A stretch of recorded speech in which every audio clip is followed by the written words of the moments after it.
Welcome back to Build the Weight Loss Practice of Your Dreams podcast. I'm Carol Clark, your host, and we are getting into some nitty-gritty today. It is week 3 in our focus on adding additional revenue streams into your practice.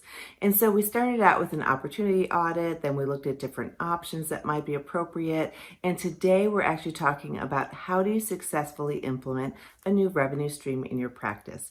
And sometimes I get teased because I'm so detail-oriented.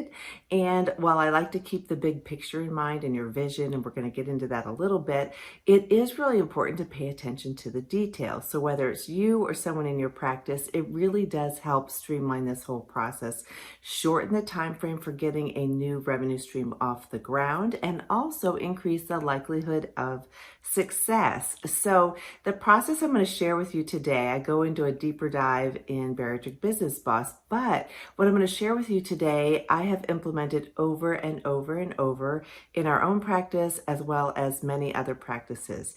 And everything's different. There's nuances in every practice and there's different team members to work with and that sort of thing.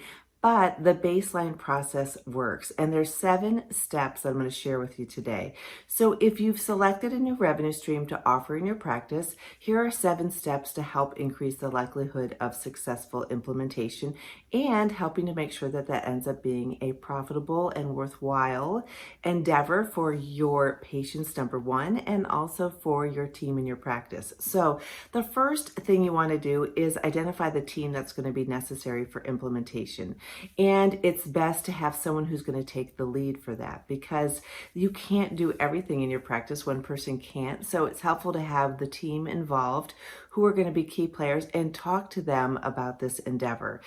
Like I say, if you identify someone to sort of take the lead and at least identify the team members who are going to be involved, that will be really helpful because you also want them involved in the process. You want their buy-in. You want them to understand everything about the new revenue stream and why it's so important. So the first one is involve your team.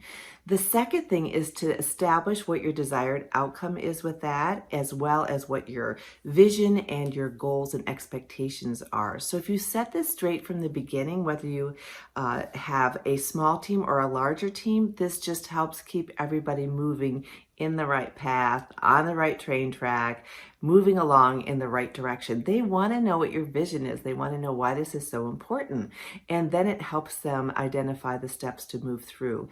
But you want to make sure that you have established outcomes. So for example, how large or small is your retail store going to be? What's your expected revenue? What is all those sorts of things? So you just want to share that from a broad perspective, your expectations, your vision, your goals, and what the desired outcomes are. So that's step number 2. The third thing is to create a bit of a budget and projections. So no matter what you're doing, there's probably a little bit of additional cost involved. And so you want to make sure that you outline that. I do recommend always, if you've followed me for very long at all, I do recommend tracking your revenue streams separately so that you can see the profitability of them and see what's most worthwhile and also see where you need to be focusing some effort. So we want to establish a budget and projections to make sure that you are well poised for this new endeavor. And then you want to create a detailed implementation plan. This is something that is really important because it helps provide the steps to sort of follow for everybody and keeps everybody on track. It also can provide a great agenda for when you're doing your meetings or whenever you're getting together to share where we are or where you are in the progress. So that detailed plan needs to identify what the step is that needs to be done, what's the task, who's responsible for it, and what's the deadline. It's that simple. And so I like to outline them based on if there's different systems involved, but also just base it on chronological order so you can separate it out a few different ways. If you do it in a spreadsheet, you can actually sort it then by team member and all sorts of different things. So it's just a really easy way to do that. We're going to talk about other ways of tracking that too, but you want that task, who's responsible for it, and you want a date for completion to keep everybody moving and knowing what's expected. The fifth step is to create a measurement tool, a way to measure the outcomes of whatever it is that you're implementing. So it could be something as simple as P&L. It could just be some reporting in terms of numbers of new, whatever it is, new procedures, revenue, new leads, new everything. So you want to make sure you can measure that. What you measure and focus on will actually improve and increase. So that's your fifth step. Your sixth step is to determine a reporting structure and frequency for when they're reporting back. So if you have a team who's implementing a new endeavor, you want to make sure that you can follow through and what's your structure for your reporting mechanism. So if you set up a simple spreadsheet for what needed to be accomplished, then it's a matter of how often are you going to be meeting to see where everyone is on the identified checklist. You can do this through something as simple as a spreadsheet. You can do it through a shared document. You can do it through different applications such as Trello or Monday.com. There are a number of them out there. There's also, one for Microsoft Teams. There's a lot of different ways you can track it, and part of that depends on whether you're in one central location or whether you're spread out, or like, for example, if I'm working with a practice and we're far away from each other, we'll set up different methods for tracking all of the implementation for that. So that's your sixth step, is determining that reporting structure and the frequency for that reporting structure.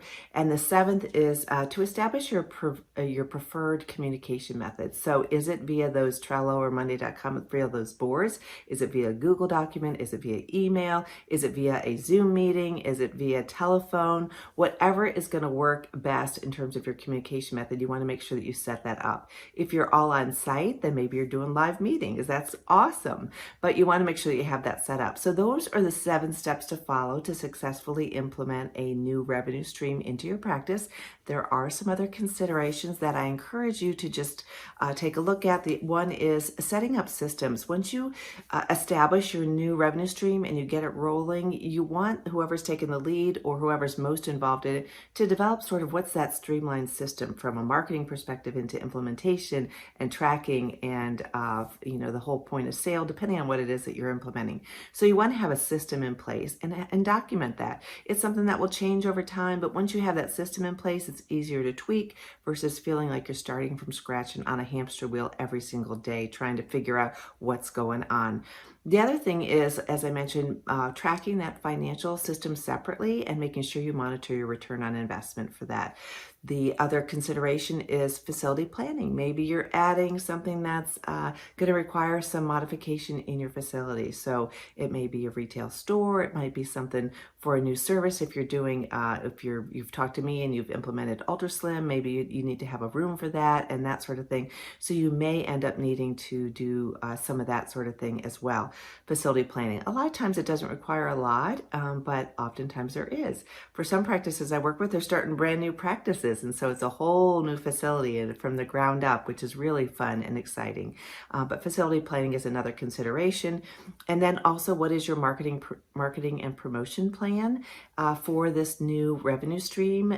What's your internal and external? So what is your internal in terms of communication, signage, all that sort of thing? What's your external in terms of your social media and any advertising that you want to do and that sort of thing, and how you're marketing it externally to your referring partners, referring physicians, that sort of thing. And then finally, if you need to take a look at staffing, oftentimes you can implement a new revenue stream in your practice and not require additional staffing. It just may be someone who wants a challenge or moving around some responsibilities. It all depends on how big the new endeavor is. So I hope you found this helpful. Remember, you do have a free tool with every one of these trainings that I do. You just have to go to weightlosspracticebuilder.com/free. You will find them there. There's some from this whole month and also other previous months. So feel free to download that. Reach out to me if I can be of assistance. Carol, Karol, at weightlosspracticebuilder.com. And these are the 7 steps and also those other considerations. If I can be of any other help, you can also sign up for an opportunity audit. I do those as well. And I look forward to talking with you soon. In the meantime, take care.